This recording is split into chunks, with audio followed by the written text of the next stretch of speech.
Mr. Edwin Hughes was an American pianist who made a name and a place for himself among the pianists and teachers of Europe. He studied for years in Vienna with Leschetizky. He established himself in Munich, where he felt he had found a true home of music and art.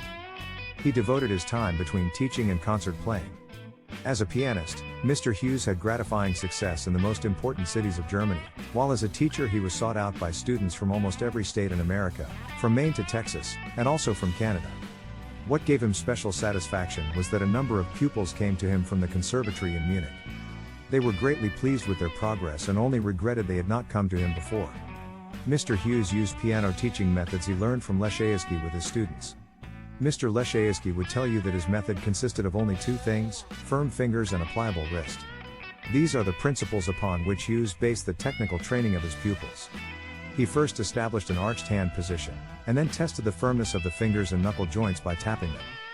At first, the joints, particularly the nail joints, are very apt to sink in when tapped by a lead pencil, but by having the pupil continue the tapping process at home, it is not long before they acquire the feeling of conscious firmness in their fingers.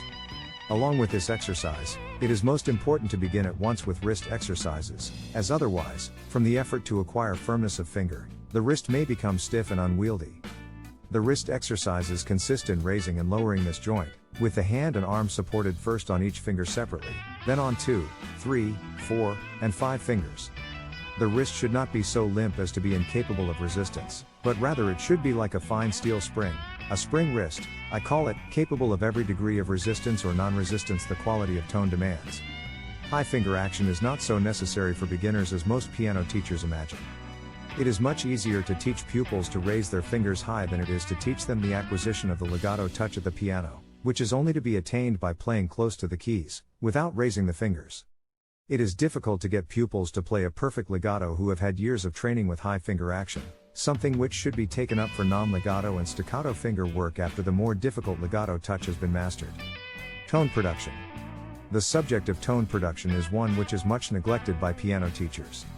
Viewed from this standpoint, the piano is an instrument apart from every other, except in some respects the organ. Anybody, even a totally unmusical person, can play middle C on the piano without the least trouble. It is just this ease in tone production at the piano which leads to carelessness as to the kind of tone produced, and so piano teachers, above all others, complain they cannot get their pupils to listen to what they are playing. Pupils should be made to listen, by means of a special course in tone production, which should go hand in hand with the technical exercises used at the very beginning. Otherwise, they imagine they are making music when they place the printed page on the rack and set the correct keys in motion.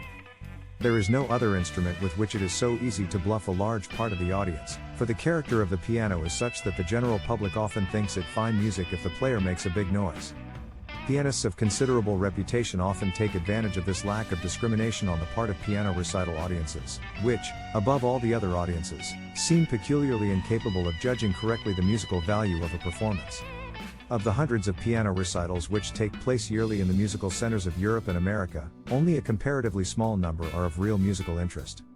In many cases, it seems as though the players are merely repeating something learned by rote, in an unknown language. Rhythm in piano playing. The subject of rhythm is an important one, and more attention should be given it. Leschetizky once said that tones and rhythm are the only things that can keep the piano alive as a solo instrument. Hughes found in pupils who come to him so much deficiency in these two subjects, that he organized classes in ear training and rhythm. If pupils have naturally a poor sense of rhythm, there is no remedy equal to practicing with a metronome, using this instrument of torture daily until results are evident, when, of course, there must be a judicious slowing down in its use. The mechanical sense of rhythm, the ability to count 3 or 4 to a measure, and to group the notes of a piece correctly, can be taught to any person if one has the patience, but for those delicate rhythmic nuances required by a Chopin mazurka or a Viennese waltz, a specific rhythmic gift must be possessed by the pupil. Leschetizky said little to his pupils on the subject of technique.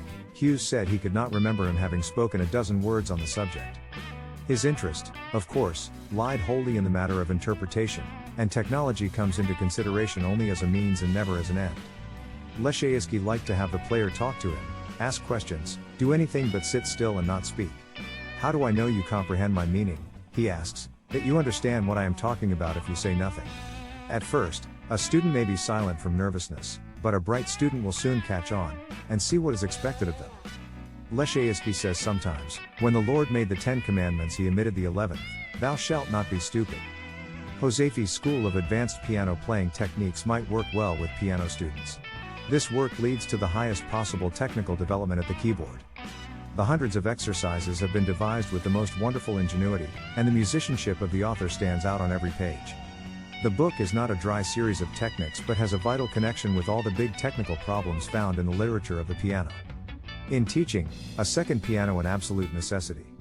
There are so many things in piano playing that cannot be put into words, and the teacher must constantly illustrate. How can one teach the interpretation of a Chopin nocturne, for instance, by merely talking about it? I can say, play loud here, soft there, but how far do such directions go toward an artistic conception of the piece? One cannot indicate the swell of a melody, the tonal and rhythmic nuance of a gruppetto, and 1,000 other things in any other way than by the living example. Through imitation, one learns rapidly and surely until one reaches the point where the wings of one's own individuality begin to sprout. This is why I enjoy teaching group piano lessons where every student has their own keyboard.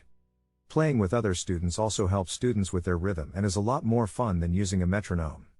About memorizing. No one can lay down the rules for this inexplicable mental process, which will hold good for everyone. Myself, I hear the notes mentally and know their position on the keyboard. In actual performance, much must be left to finger memory, but one must actually have the notes in their mind as well as in their fingers. I suggest trying various methods of memorizing because there is no universal way. Each student must find out by experiment what method of memorizing is best suited for them. With some pianists, visual memory of the printed page plays the principal role in memorizing, with others visual memory of the notes on the keyboard, with still others ear memory, or memory of the harmonic progressions. I believe in making the pupil familiar with all these different ways, so that they may find out which one is most helpful for them. Exercise. For pupils with weak hands and arms, I recommend simple gymnastic exercises to be done morning and evening. Physical strength is very necessary and essential for a brilliant technique. The student who would accomplish big things must possess it in order to succeed. Keeping technique in repair. The only way to keep one's technique in repair is to be constantly working at it. Technique is the mechanical part of music making.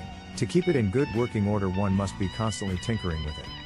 In the course of his technical study, every intelligent pupil will recognize certain exercises which are particularly important for the mechanical well-being of their playing. From these exercises, they will plan their daily schedule of technical practice. In order to keep a large repertoire going at the same time, one must have a weekly practice plan, which will allow for frequent repetition of the pieces. Those pieces which have been recently added to one's list will require more frequent repetition, while those which have been played for a longer period may be left for an occasional brushing up. Frequent playing before others, either publicly or privately, is above everything else to be recommended to the pianist, as the greatest incentive to keep up their repertoire and toward growing in their art.